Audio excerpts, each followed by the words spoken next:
선미 예수님.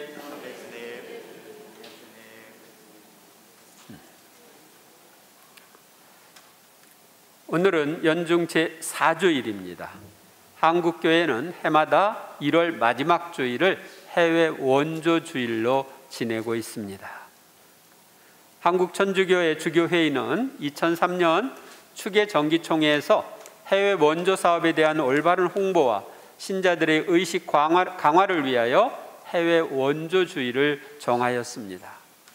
오늘 특별 헌금은 아프리카, 아시아, 중남미 등지의 가난한 나라들에 대한 원조에 쓰입니다. 오늘의 독서와 복음은 하느님의 말씀을 전하는 예언자의 삶에 대하여 알려줍니다. 첫째, 제1독서는 주님의 말씀을 전하도록 선택된 예레미야 예언자의 삶에 대하여 말합니다. 요시야 시대라는 것은 요새야 임금 시대에 이런 뜻입니다. 남왕국의 요시야 임금 시대를 가리킵니다. 주님의 말씀이 나에게 내렸다. 모태에서 너를 빚기 전에 나는 너를 알았다. 태중에서 나오기 전에 내가 너를 성별하였다. 민족들의 예언자로 내가 너를 세웠다. 주님께서는 예레미야 예언자를 모태에서 빚기 전부터 아시고 태중에서 성별하여 민족들의 예언자로 세우셨다고 말씀하십니다. 이렇게 하느님이 인간을 부르시는 것, 이것을 성소라고 합니다. 이 부르심에 우리는 응답할 수도 있고 거부할 수도 있습니다. 그런데 응답하면 축복이 옵니다. 그 응답을 통해서 우리는 하느님의 계획에 들어가게 되고 하느님은 우리를 축복해 주십니다. 그러므로 이제 너는 허리를 동여매고 일어나 내가 너에게 명령한 모든 것을 그들에게 말하여라. 너는 그들 앞에서 떨지 마라. 그랬다가는 내가 너를 그들 앞에서 떨게 할 것이다. 하느님께서는 사제인 예레미야에게 당신이 명령한 모든 것을 사람들에게 말하라고 하십니다. 말씀을 전할 때 지도자들과 백성들 앞에서 떨지 말라고 하십니다. 주님의 도구로서, 말씀 선포자로서 담대하게 말씀을 전해야 하기 때문입니다. 오늘 내가 너를 요새 성읍으로 세기동과 청동벽으로 만들어 온 땅에 맞서게 하고 유다의 임금들과 대신들과 사제들과 나라 백성들에게 맞서게 하겠다. 예레미야를 통해서 하느님이 주시는 말씀은 이 사람들에게 회개하라고 하는 말씀이기 때문에 서로 맞서게 되는 것이에요. 그들이 너와 맞서 싸우겠지만 너를 당해내지 못할 것이다. 내가 너를 구하려고 너와 함께 있기 때문이다. 예언자와 맞서 싸우는 이들은 예언자를 당해내지 못합니다. 주님이 예언자와 함께 계시기 때문입니다. 인류 역사를 살펴보면 그동안 예언자의 역할을 하다가 박해를 받는 이들이 많았습니다. 구약시대에는 엘리야, 예레미야, 호세야, 아모스 등 여러 예언자들이 박해를 받았고, 복음서를 보면 세례자 요한과 예수님도 박해를 받았습니다. 교회가 전파될 때에 베드로 사도, 바오로 사도 등 사도들도 다 박해를 받아서 순교를 했죠. 다신교 시대인 로마 시대에 복음을 전하다가 또 복음을 받아들였다가 박해를 받는 사람들이 많았습니다. 한국에서도 양반과 상민의 계급사회에서 만민평등, 남존여비 사상에 대해 남녀평등의 가르침을 전하던 천주교는 박해를 받았습니다. 그래서 많은 사람이 순교를 했습니다. 군사 독재 정권 시대에 민주화 운동을 하던 사람들도 박해를 받았습니다. 박해자들은 예언자들의 예언자들이 전하는 말씀이 옳고 그름보다는 자신에게 불이익이 되면 박해를 했습니다. 그러나 주님께서 함께 계시기에 하느님의 말씀을 전하는 사람들이 승리했습니다. 그리하여 박해자들은 사라졌지만 박해를 받는 이들은 천국에서 영원한 행복을 누리고 있고 우리는 그들을 기억하고 있습니다. 둘째, 오늘의 복음은 예언자이신 예수님께서 고향에서 박해받는 모습을 보여줍니다. 그때 예수님께서 회당에서 말씀하기 시작하셨다. 오늘 이 성경 말씀이 너희가 듣는 가운데 이루어졌다. 그러자 모두 그분을 좋게 말하며 그분의 입에서 나오는 은총의 말씀에 놀라워하였다. 그러면서 저 사람은 요셉의 아들이 아닌가 하고 말하였다. 나자렛 고향 사람들은 오늘 이 성경 말씀이 너희가 듣는 가운데 이루어졌다는 예수님의 말씀을 들었을 때 모두 그분을 좋게 말하였습니다.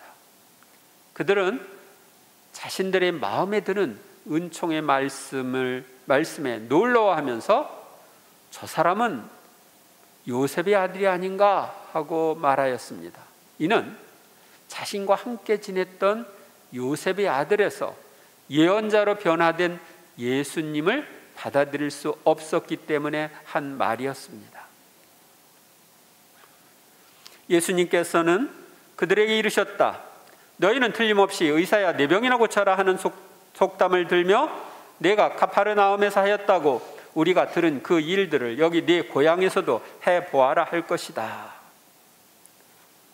이 말씀은 예수님께서는 나자렛 사람들이 당신을 예언자나 메시아로 받아들이지 않으면서 예수님을 시험하기 위해서 예수님께서 카파르나움에서 했던 구마와 병자의 치유 같은 기적을 요구한다는 것을 아시고 하신 말씀이었습니다.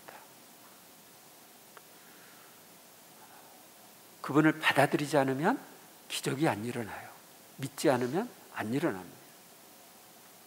그리고 계속 이르셨다. 내가 진실로 너희에게 말한다. 어떠한 예언자도 자기 고향에서는 환영을 받지 못한다. 고향 사람들은 예수님의 달라진 모습을 받아들이지 않았습니다. 그래서 예수님께서는 고향 사람들에게 어떤 예언자도 자기 고향에서는 환영을 받지 못한다고 하십니다. 옛날에 우리랑 비슷한 사람이었는데 저 사람이 이렇게 유명해져서 나타나다니, 그러면서 받아들이지 않았던 것이죠. 내가 참으로 너희에게 말한다. 3년 6개월 동안 하늘이 닫혀 온 땅에 큰 기근이 들었던 엘리야 때 이스라엘에 과부가 많이 있었다. 그러나 엘리야는 그들 가운데 아무에게도 파견되지 않고 시돈 지방 사렙타의 과부에게만 파견되었다. 이 시돈 지방은 이스라엘 지방이 아니라 이방인들 지방입니다. 또 엘리사 예언자 시대에 이스라엘은 나병 환자가 많이 있었다. 그러나 그들 가운데 아무도 깨끗해지지 않고 시리아 사람 나만만 깨끗해졌다. 이 시리아는 이스라엘과 적대적인 관계에 있던 나라입니다. 예수님께서는 엘리야 시대 사렙다 과부 이야기와 엘리사 시대 시리아 사람 나만 이야기를 통해 이스라엘 사람이 아니라 이방 민족에게 하느님께서 자비를 베푸신 이야기를 하셨습니다. 예수님께서 이방인들을 돌보시는 하느님을 증거한 것은 메시아이신 예수님이 나자렛 사람이나 이스라엘 사람만을 위해 세상에 오신 것이 아니라 이방인들을 위하여 온 인류를 위하여 오셨다는 것을 알리신 것입니다. 회당에 있던 모든 사람들은 이 말씀을 듣고 화가 잔뜩 났다. 그래서 그들은 들고 일어나 예수님을 고을 밖으로 내몰았다. 그 고을은 산 위에 지어져 있었는데 그들은 예수님을 그 벼랑까지 끌고 가 거기에서 떨어뜨리려고 하였다. 그러나 예수님께서는 그들 한가운데를 가로질러 떠나셨다. 자신들만이 선택된 민족이고 하느님은 자신들만의 하느님이라는 선민의식을 가진 나자렛 사람들은 자신들의 생각과 다른 말씀을 듣자 화가 나서 예수님을 벼랑 끝으로 끌고 떨어뜨리려고 했습니다. 그러나 예수님은 그들 가운데를 가로질러 떠나셨습니다. 우리도 선민의식을 갖고 주님을 우리만을 위한 예수님과 하느님으로 생각하면 안 됩니다. 하느님은 온 인류를 돌보시는 분이시고 악한 사람이나 선한 사람에게 똑같이 비를 내려주시는 분이시며 사랑이신 하느님이십니다. 따라서 우리 천주교 신자만의 하느님 이렇게 생각하면 안 됩니다. 하느님은 사랑이신 분이지만 우리가 그분을 믿고 받아들이지 않으면 나자렛에서처럼 우리 곁을 떠날 수도 있습니다. 셋째, 예수님의 예언직에 참여하는 우리는 오늘의 제2 독서의 말씀대로 사랑의 생활을 해야 합니다. 형제 여러분, 여러분은 더 큰 은사를 열심히 구하십시오. 여기서 더 큰 은사에 대한 이야기 하는데 이 말씀 전에 첫째는 사도고 둘째는 예언하는 사람이고 셋째는 가르치는 사람이고 하면서 은사의 중요성에 대한 이야기를 합니다. 여기 첫째가 사도라고 하는 것은 사도직, 그리고 그 사도직을 계승하는 게 오늘날 사제들입니다. 그래서 가장 중요한 것, 교회의 중요한 은사는 사제직의 은사입니다. 사제가 없으면 미사를 드릴 수 있어요? 고해성사를 줄 수 있어요? 못하죠. 그래서 가장 중요한 것이고 가장 큰 은사가 이 사도직의 은사, 사제직의 은사입니다. 그래서 그것을 열심히 구하라고 말합니다. 내가 이제 여러분에게 더욱 뛰어난 길을 보여주겠습니다. 근데 이 모든 은사보다 더 뛰어난 길을 보여준다는 거예요. 그게 뭐냐? 내가 인간의 여러 언어와 천사의 언어로 말한다 하여도 나에게 사랑이 없으면 나는 요란한 징이나 소란한 꽹과리에 지나지 않습니다. 바오로 사도는 어떤 은사보다 더욱 뛰어난 길인 사랑의 길에 대하여 말합니다. 여러 언어와 천사의 언어로 말한다고 해도 사랑이 없으면 요란한 징이나 소란한 꽹과리에 지나지 않다고 말합니다. 오늘날 많은 학생들이 초등학교 때부터 영어 공부합니다. 외국어를 공부하기 위해서 많은 투자를 하는데 그래서 여러 외국어를 잘한다 하더라도 사랑이 없으면 아무것도 아니다, 꽝이다 이겁니다. 왜냐하면 사랑이신 하느님과 아무 관계가 없기 때문에 그렇습니다. 내가 예언하는 능력이 있고 모든 신비와 모든 지식을 깨닫고 산을 옮길 수 있는 큰 믿음이 있다 하더라도 나에게 사랑이 없으면 나는 아무것도 아닙니다. 바오로 사도는 예언의 능력과 모든 지식과 모든 큰 믿음을 가졌다고 해도 사랑이 없으면 아무것도 아니라고 말합니다. 우리는 하느님과 이웃에 대한 사랑이 빠진 행위를 함으로써 아무것도 아닌 행위를 하는 경우가 너무 많습니다. 사랑으로 하지 않고 그냥 의무적으로 습관적으로 하기도 하고 그냥 싫지만 억지로 하기도 하고 사랑이 빠져 있기 때문에 아무 가치가 없는 일들이 너무 많습니다. 내가 모든 재산을 나누어주고 내 몸까지 자랑스럽게 넘겨준다 하더라도 나에게 사랑이 없으면 나에게는 아무 소용이 없습니다. 바오로 사도는 모든 재산과 몸까지 내어주어도 사랑이 없으면 아무 소용이 없다고 말합니다. 아니, 재산하고 몸을 나눠주는 거 그 사랑으로 나눠주는 게 아니야? 그거 아닐 수 있어요. 자기의 영광을 위해서, 인정받기 위해서, 그러니까 상대방이나 하느님을 위해서 하는 게 아니라 자신을 위해서 하면 아무 가치가 없는 것입니다. 하느님은 어느 정도 사랑으로 하였느냐에 따라서 모든 것을 평가하십니다. 사랑이 많이 담겨 있으면 그만큼 더 가치 있는 것이 됩니다. 하느님은 사랑이시고 우리를 사랑으로 창조하셨고 사랑으로 돌보시며 우리도 사랑의 생활을 하도록 명하셨습니다. 우리는 사랑이신 하느님의 자녀이기에 우리도 사랑이 되어야 합니다. 마테오 복음에 나오는 최후의 심판에 관한 말씀에 의하면 최후 심판의 기준은 사랑의 실천입니다. 그래서 헐벗은 사람들 입을 거 주고 목마른 사람들 마실 거 주고 등등 상대방들의 필요를 채워주는 사랑의 행위를 한 사람들에게 주님은 최후의 심판 때 이렇게 말씀하십니다. 내가 진실로 너희에게 말한다. 너희가 내 형제들인 이 가장 작은 이들 가운데 한 사람에게 해준 것이 바로 나에게 해준 것이다.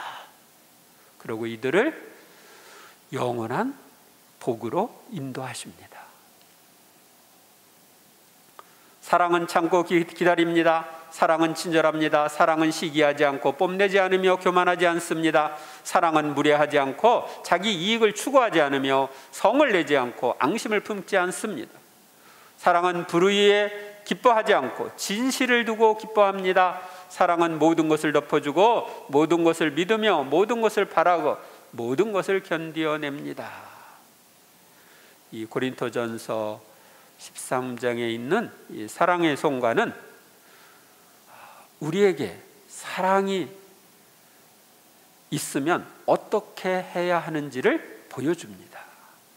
그래서 우리가 고해성사를 준비할 때 이 사랑이라는 말 대신에 나를 넣어서 성찰해 보면 좋습니다. 사랑은 참고 기다립니다 대신에 나는 참고 기다리나, 나는 친절한가, 나는 교만하지 않은가, 나는 자기 이익을 추구하지 않는가 등등 이렇게 보면서 나라고 사랑이라는 말 대신에 나를 넣어서 보면 내가 그렇게 살고 있는지 안 살고 있는지가 보이죠? 그래서 내가 성찰을 해서 고해성사를 잘 받는데 도움이 될 겁니다. 우리는 박해를 받더라도 불이익이 돌아온다 하더라도 사랑의 길을 가야 합니다. 사랑은 언제까지나 쓰러지지 않습니다. 예언도 없어지고 신령한 언어도 그치고 지식도 없어집니다. 하느님께서는 사랑이시기에 사랑은 언제까지나 쓰러지지 않습니다. 우리가 천국에 가면 예언, 신령한 언어, 지식의 은사들은 사라지지만 사랑만은 영원히 남습니다. 그러므로 이제 믿음과 희망과 사랑 이 세 가지는 계속됩니다. 그 가운데 으뜸은 사랑입니다. 이 믿음과 희망, 사랑 이 세 가지 덕을 향주 삼덕이라고 합니다. 여러분들이 여기에서 나온 게 신덕송, 망덕송, 애덕송이 있죠? 신덕송 한번 해볼까요? 하느님께서는 진리의 근원이시며 그르침이 없으시므로 계시하신 진리를 교회가 가르치는 대로 굳게 믿나이다. 우리는 하느님께서 계시하신 그 진리를 교회가 가르치는 대로 믿는 거예요. 개신교가 가르치는 게 믿는 게 아니라 천주교가 가르치는 대로 믿는 거예요. 옛날에는 교회를 성교회가 가르치는 대로 믿나이다 그랬어요. 거룩한 교회. 거룩한 교회는 가톨릭 교회뿐입니다. 망덕송 해볼까요? 하느님께서는 자비의 근원이시며 저버림이 없으시므로 예수 그리스도의 공로를 통하여 주실 구원의 은총과 영원한 생명을 바라나이다. 우리가 이 세상에서 바라는 것은 예수님의 구속 공로를 통해서 주시는 구원의 은총, 영원한 생명입니다. 그것을 바라면서 우리는 세상을 살아가야 합니다. 애덕송 해볼까요? 하느님께서는 사랑의 근원이시며 한없이 좋으시므로 마음을 다하여 주님을 사랑하고 이웃을 제 몸같이 사랑하나이다. 마음을 다해서 주님을 사랑하고 이웃을 제 몸같이 사랑한다는 고백입니다. 예레미야 예언자가 하느님의 말씀을 전한 것은 하느님께 대한 사랑과 사람들에 대한 사랑 때문이었습니다. 예수님께서 말씀을 선포하신 것도 하느님과 사람들에 대한 사랑 때문이었습니다. 말과 행동으로 말씀을 전해야 하는 우리가 걸어가야 할 길도 하느님 사랑과 이웃 사랑의 길입니다. 하느님 사랑과 이웃 사랑의 길보다 더 좋은 길이 있어요? 없어요? 없습니다. 우리가 사랑의 생활을 잘하기 위하여 이웃 사랑의 5단계와 사랑의 생활을 잘할 수 있는 방법에 대해서 살펴보겠습니다. 이웃 사랑의 5단계, 제1단계, 자기만 사랑하는 단계. 사랑을 받기만 하고 줄 줄을 모르는 그런 사람들이 있습니다. 줄 줄 모르니까 배은망덕한 거죠. 두 번째로는 자기중심적으로 사랑을 하는 그런 단계입니다. 자신에게 사랑을 베푼 사람만 사랑하고 자기 마음에 드는 사람만 사랑합니다. 세 번째 단계로는 봉사하는 사랑의 단계.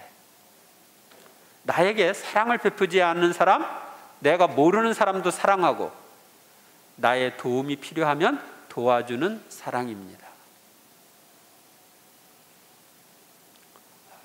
네 번째 단계는 나에게 잘못한 이들도 사랑하는 단계입니다. 나에게 해를 끼친 이들도 용서하고 사랑합니다. 원수까지도 용서하고 사랑하려고 합니다. 그래서 높은 단계죠.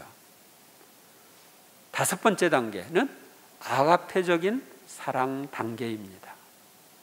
예수님께서 보여주신 조건 없는 사랑, 희생적인 사랑, 목숨까지 바치는 사랑의 단계입니다. 예수님은 요한복음 15장 13절에서 친구들을 위하여 목숨을 내놓는 것보다 더 큰 사랑은 없다 이렇게 하시고 우리를 위해서 목숨을 내놓으셨습니다. 그래서 가장 큰 사랑을 실천하신 것입니다. 우리는 사랑이신 하느님의 자녀이기에 사랑의 생활을 해야 합니다. 하느님의 말씀을 전하거나 그 말씀대로 살다가 박해를 받더라도 그 말씀의 핵심인 사랑의 생활을 해야 합니다. 그런데 사랑의 생활을 잘하려면 어떻게 해야 할까요? 사랑이신 하느님께 사랑의 능력을 청해야 합니다. 언제 청하면 좋을까요? 그분과 하나가 되는 영성체 후에 청하거나 성체 조배를 하면서 청하면 좋습니다. 초자연적인 사랑을 하려면 초자연적인 은총이 필요하므로 사랑의 은총을 자주 청해야 합니다. 그리고 이제 하느님께 대한 사랑으로 이웃을 사랑하는 훈련을 해야 합니다. 그러면 지금보다 더 나은 사랑의 생활을 할 수 있습니다. 이번 한 주간 동안 가장 좋고 뛰어난 길인 사랑의 길을 걷는 여러분이 되시기를 바랍니다. 감사합니다.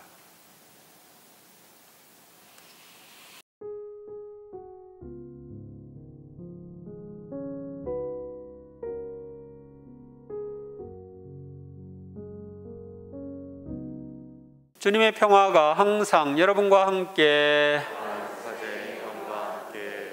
사랑에 대해서 누가 말씀하셨나요? 하느님? 예수님. 사랑이 무엇냐고 물으신다면 눈물이 씨앗? 고린토전서 13장. 사랑이 무엇냐고 물으신다면 고린토전서 13장이라고 말하겠어요. 근데 사랑을 말만 하면은 느낄 수 있어요? 없어요? 없죠. 실제적으로 사랑을 해야 되죠. 그래서 예수님은 다나의 계명, 서로 사랑하라는 계명만 주셨어요. 우리가 서로 사랑하기로 결심하면서 평화 인사, 서로 사랑합시다. 평화 인사 나누십시오. 서로 사랑합시다. 서로 사랑합시다.